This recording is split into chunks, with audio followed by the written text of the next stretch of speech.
واخيرا جبت شكل اب وام تونغ تونغ تونغ ساهور يا جماعه، والناس لما شافوا شكل ابوه وامه انجنوا، صار يحكوا كيف هيك شكلهم غريبين جدا، وفي ناس ارتعبت. قبل ما اوريك شكلهم اتمنى لكم اياهم في اللايك، واكتبوا لي بالتعليقات بتحبوا تونغ تونغ ساهور ولا ما بتحبوا، ولا بتحسوه بخوف ولا بتحسوه طيب. اكتبوا لي بالتعليقات. ما تنسوا تحضروا قصة جريمة بيت رقم 17. هاي القصة أبكت كثير ناس ومرعبة جدا لأصحاب القلوب القوية. إذا أنت على الأحمر تلاقي فيه هنا شريط، بعد ما تخلص الفيديو اضغط عليه، مكتوب العنوان اضغط عليه بتروح الفيديو وبتحضره. وإذا أنت على الأصفر بكتب العنوان على الأحمر وعلى طول بتروح تحضره. يا جماعة أبوه وأمه سووا معهم مقابلة، صار يحكوا ليش هيك تونغ تونغ ساهور صار يخبط بالناس ويضربهم.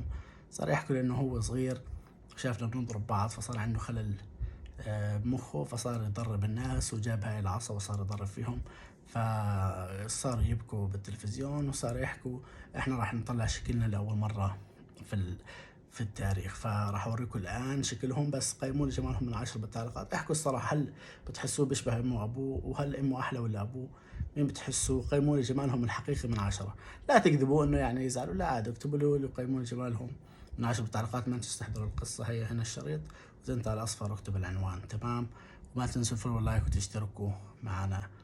تمام؟ وهذا شكلهم.